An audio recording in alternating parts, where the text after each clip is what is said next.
O nosso dia a dia, ele é recheado de símbolos. E a matemática também. Veja a importância deles.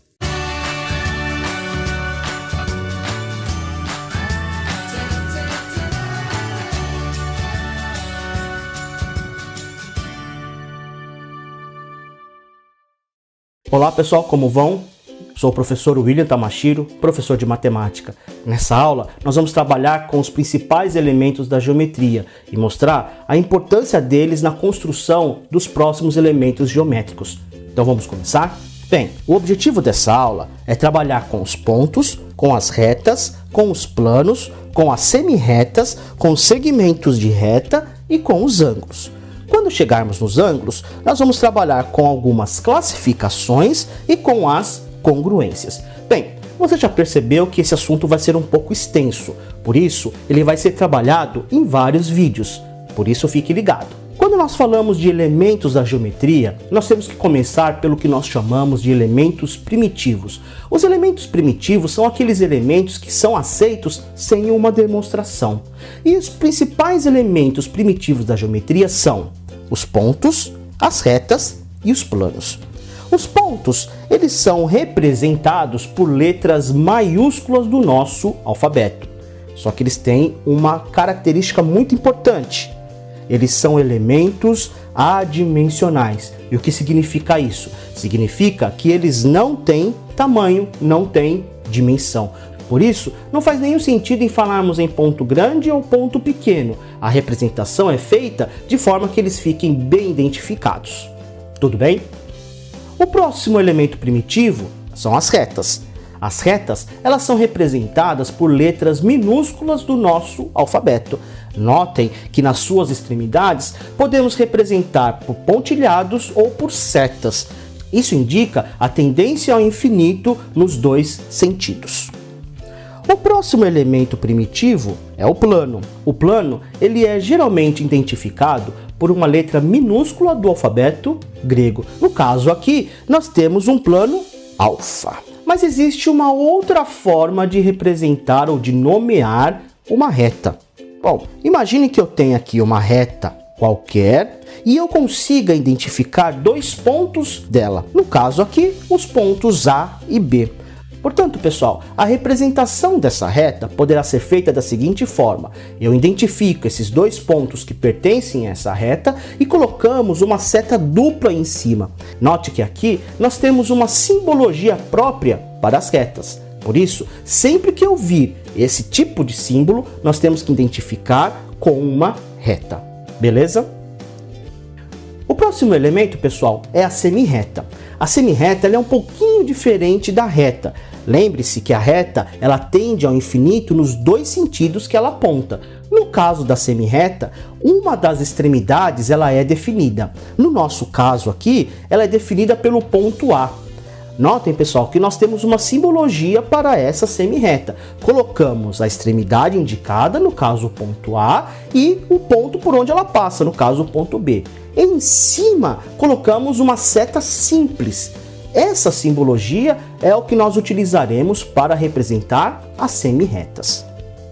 O próximo elemento são os segmentos de reta. Os segmentos de reta, pessoal, é um pedaço, é um trecho da reta em que as extremidades são definidas por dois pontos. Então, aqui no nosso exemplo, nós temos o segmento de reta AB.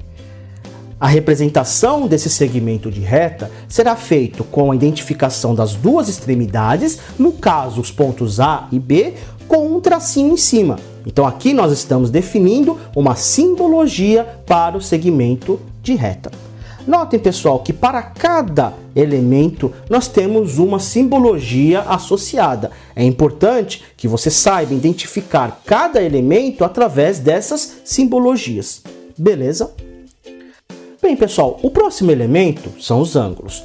Um ângulo é a abertura formada pela reunião de duas semi-retas de mesma origem. Veja como seria a representação geométrica dessa definição. Nesse caso, nós temos a origem das semi-retas, o ponto O. E esse ponto O será o que nós chamamos de vértice do ângulo. As duas semi-retas OA e OB, elas representam um lado desse ângulo. Bem, aí, pessoal, esse ângulo poderá ser representado como sendo o ângulo AOB ou como um ângulo BOA. Notem que o vértice sempre fica no meio das letras e sobre esse vértice nós temos um acento circunflexo, um chapeuzinho, para indicar que nós estamos tratando de ângulos. Tudo bem? Mas será que esse ângulo que está na figura é o único que existe no mundo? Claro que não. Repare que um ângulo pode variar de acordo com a sua abertura. E aí nós teremos uma classificação de acordo com essas aberturas. E os ângulos poderão ser classificados como ângulos agudos, retos, obtusos ou rasos. Para um ângulo ser classificado como agudo, ele deve ter a sua medida menor do que 90 graus. Então, nesse caso, o ângulo que eu estou chamando de ângulo alfa, ele é um ângulo menor do que 90 graus. Por isso, é um ângulo agudo. Repare, pessoal, que nós temos uma infinidade de exemplos de ângulos agudos. 30 graus, 40 graus, 80 graus. Tudo bem? A próxima classificação é o que nós chamamos de ângulos retos. E os ângulos retos são aqueles cuja abertura valem exatamente 90 graus. Veja, pessoal, ele é tão importante para a gente que ele tem uma simbologia própria. Sempre que vocês virem um quadradinho com pontinho no meio, você já tem que lembrar que estamos tratando de um ângulo reto. A próxima classificação que nós temos são os ângulos obtusos. E os ângulos obtusos são aqueles cuja medida é maior que 90 graus e menor que 180 graus. Note, pessoal, que existe também uma infinidade de exemplos de ângulos obtusos. 110 graus, 120 graus, 135 graus, 142 graus e assim por diante. A próxima classificação é o que nós chamamos de ângulo raso. E o ângulo raso é aquele que mede exatamente 180 graus. Então, pessoal, essas são as classificações que nós temos dos ângulos identificados um a um. Ou seja, eles podem ser agudos, retos, obtusos ou ângulo raso. Bem, pessoal, no próximo vídeo nós vamos continuar esse assunto e trabalhar com os ângulos complementares e suplementares. Fique ligado. Obrigado por assistir esse vídeo. Até a próxima!